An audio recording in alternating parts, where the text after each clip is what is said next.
Let's make this uncomfortable for a second. You don't have bad luck in dating.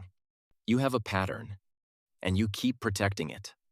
Without realizing it, you say you want something real, but your choices say something else entirely. And you've seen it before. And if that stings a little, good.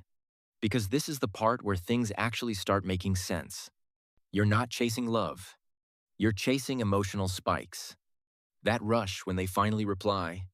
That high when they choose you, temporarily. And your brain reads it as special. Because it's unpredictable. But it's not special.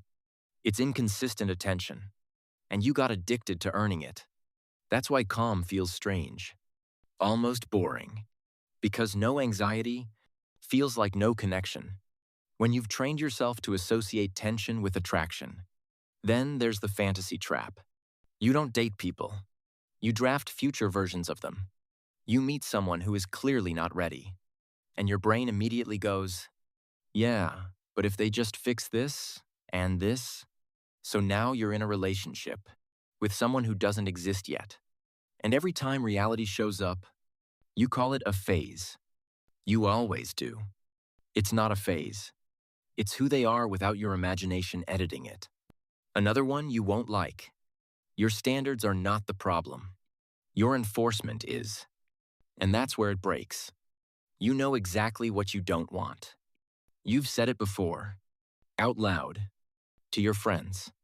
But the moment you like someone, those same deal breakers suddenly become not that deep. Disrespect becomes personality. Inconsistency becomes they're busy. You're not confused. You're negotiating your own boundaries. For someone who didn't even meet them. And here's where it gets real. You're bored with yourself. So you look for someone to fix that. To entertain you. Validate you.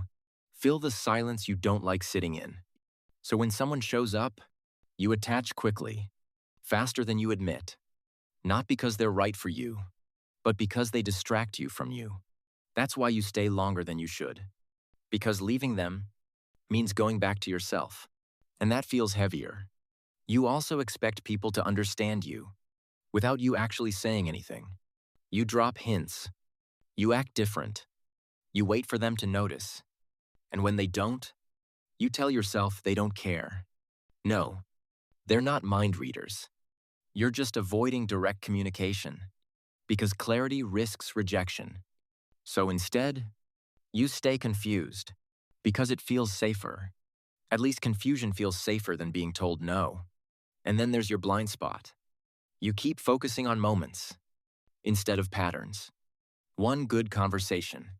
One thoughtful gesture. And suddenly you ignore everything else. But patterns don't lie. They repeat. If someone is inconsistent, that is the truth. Not the version of them you see in flashes. The version you experience repeatedly, that's who they are. Not who they could be on a good day. You're not unlucky. You're consistent. Here's the part most people avoid. You don't just attract the wrong people. You keep choosing them. Different person, same result. Because it feels familiar. And familiar feels right. Even when it keeps hurting you. So you call it bad luck. Because accepting that you're part of the pattern means you actually have to change it. And that's exactly why it doesn't change. But necessary. Because the perfect person you're waiting for isn't going to fix habits you refuse to outgrow. They're not coming to complete you. They're coming with their own flaws, their own needs, their own reality. And if you're still chasing fantasy, you'll miss something real. Standing right in front of you. You don't need a better person. You need better patterns. And until that changes, the outcome won't. Subscribe to LoveLens.